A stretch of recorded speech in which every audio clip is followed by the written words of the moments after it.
আসসালামু আলাইকুম, কি অবস্থা সবার? আমি টুটুল আছির সাথে and you are watching Hablu programmer. C programming full কোর্সের আজকের এই ভিডিওতে আপনাদের সবাইকে স্বাগতম। এতদিন ধরে আমরা কন্ট্রোল ফ্লোর কিছু এক্সাম্পল দেখতেছিলাম, আজকেও ঠিক তেমনই থাকবে একটা এক্সাম্পল, সিম্পল একটা এক্সাম্পল থাকবে। সেটা হচ্ছে C program to find the largest number among 3 numbers. আমার ইউজার কিবোর্ড থেকে যদি 3টা নাম্বার ইনপুট দেয়, তাহলে এই 3টা নাম্বারের মধ্যে কোন নাম্বারটা সবথেকে বড়, সেই কোডটাই বা সেই প্রবলেমটা আজকে আমরা সলভ করব। এই প্রবলেমটা অনেকভাবে সলভ করা যায়। আজকে আমরা একটা টাইপ দেখব এবং নেক্সট ভিডিওতে আরেকটা টাইপ দেখব। আমরা ইফেলস স্টেটমেন্টের মাধ্যমেই করব, কিন্তু ইফেলস ল্যাডার দিয়ে, ইফেলস ল্যাডার কিন্তু আপনারা অলরেডি জানেন যে ইফেলস ল্যাডার কী জিনিস। অর্থাৎ ইফ এর পরে আমরা যদি এলস ইফ ইউজ করি তখন সেটাকে ইফেলস ল্যাডার বলে, এবং আমরা নেস্টেড ইফেলস দিয়েও সেটা করব। নেস্টেড ইফেলস মানে কি, ইফের মধ্যে ইফ বা ইফ এলসের ভিতরে ইফেলস যদি ইউজ করি তখন সেটাকে বলে নেস্টেড ইফেলস। তো সেই জিনিসটাই আমরা দেখব আজকের ভিডিওতে। আমরা ইফেলস ল্যাডার দিয়ে সেই প্রবলেমটা সলভ করা দেখব।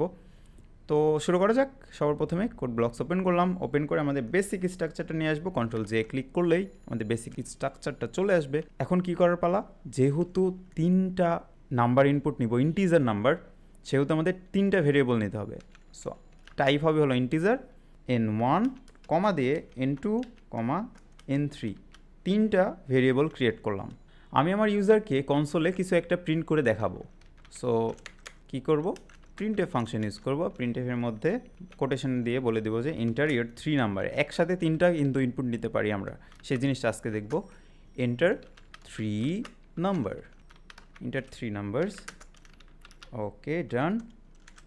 এখন আমার ইউজার ইনপুট দিবে, সেই ইনপুট নেওয়ার জন্য আমরা কি করব, স্ক্যানএফ ফাংশন ইউজ করব। প্যারেন্থেসিসের মধ্যে কোটেশন, তার ভিতরে আমরা নাম্বারগুলোর ফরম্যাট স্পেসিফাই দেবো, %d, %d, 3টা নাম্বার ইনপুট নিব একসাথে, এই কারণে 3টা %d দিয়ে দিলাম, কমা দিয়ে 3টার লোকেশন দিয়ে দেবো। প্রথমটা and n1 comma and n2 comma and n3। কাজ কিন্তু শেষ, আমাদের ইনপুট নেওয়ার কাজ শেষ। এখন সেমিকলন দিয়ে দিলাম, ইনপুট কিন্তু নেওয়া শেষ। এখন আমরা ইফেলস স্টেটমেন্টের মধ্যে ঢুকব। সো ইফের মধ্যে কন্ডিশন লিখে দিলাম, আমাদের যেই নাম্বারগুলো থাকবে সেই নাম্বারগুলোর ভিতরে আমরা চেক করব যে কোনটা কোনটার থেকে বড়। তো সবার প্রথমে দেখি নাম্বার 1 কখন বড় হবে। নাম্বার 1 তখনই বড় হওয়া সম্ভব যখন সে নাম্বার 2 থেকেও বড়, নাম্বার 3 থেকেও বড়। তাহলে সেই জিনিসটাই করি। যদি আমাদের নাম্বার 1 কার থেকে বড় হয়, নাম্বার 2 এর থেকে যদি বড় হয়, যদি নাম্বার 2 থেকে বড় হয় এবং নাম্বার 3 থেকেও বড় হয়, তখন নাম্বার 1 হচ্ছে বড়।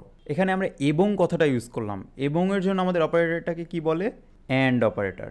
সো ডাবল অ্যান্ড আমরা দিয়ে দিলাম, অ্যান্ড দুইটা সাইন।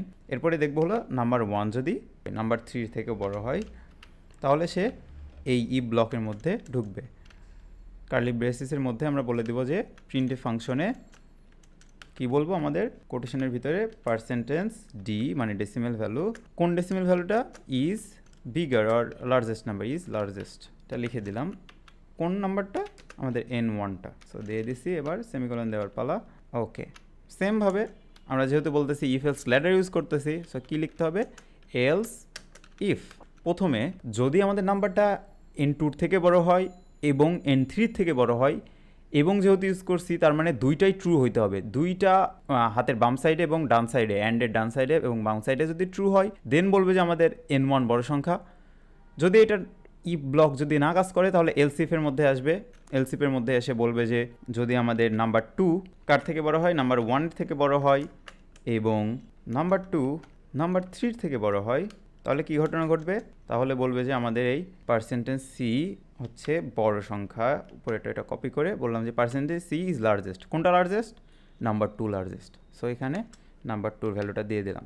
যদি আমাদের নাম্বার 1 বড় না হয়, নাম্বার 2ও যদি বড় না হয়, তাহলে কি ঘটনা ঘটবে, নাম্বার 3 বড় হবে। তাহলে এখানে কি হবে, উপরে এগুলো যদি না কাজ করে তাহলে এলস ব্লকে চলে আসবে। সো এলস ব্লক লিখে কার্লি ব্রেসিস দিয়ে বলে দিলাম যে আমাদের এই নাম্বার 3টা হচ্ছে বড়। তার মানে 1ও বড় না, 2ও বড় না, তাহলে আসে সবার শেষে আসে এলসে এসে দেখবে যে হ্যাঁ আমার নাম্বার 3টা তো বড়। তাহলে ওকে, কাজ শেষ। এখন যদি কন্ট্রোল এস দিয়ে সেভ করি অ্যান্ড এটা যদি বিল্ড অ্যান্ড রান দিই, তাহলে বলবে এন্টার 3 নাম্বার। সো 3টা নাম্বার দিয়ে দিলাম যে 10, 40, 5। কী বললো, 40 ইজ লার্জেস্ট। তার মানে আমাদের কোড কিন্তু সাকসেসফুলি কাজ করছে। আবার রান করে দেখি। So build and run click করলাম, আমরা এখন 3টা নাম্বার আবার ইনপুট দিই। ওকে, সেখানে আমাদের বলতেছে 47 ইজ লার্জেস্ট, তার মানে কোড সাকসেসফুলি রান করছে। কোডটা আবার ওভারভিউ করি। 3টে নাম্বার ইনপুট নিলাম ইন্টিজার টাইপ, কিবোর্ড থেকে সেগুলো ইনপুট নিলাম এই যে স্ক্যানএফের মাধ্যমে, স্টোর করে রাখছি N1 N2 এবং N3-র মধ্যে। তারপরে যে আমরা কন্ডিশন চেক করতেছি ইফ এলস ল্যাডারের মধ্যে। সবার প্রথমে দেখতেছি যে আমাদের নাম্বার 1টা কি বড় নাকি 2-এর থেকে এবং 3-এর থেকে।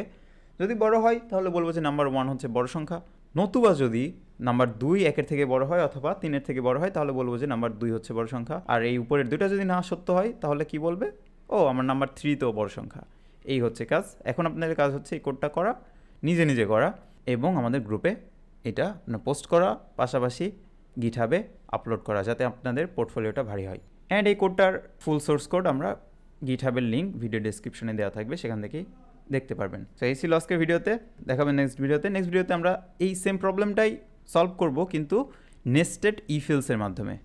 Have fun, take a risk.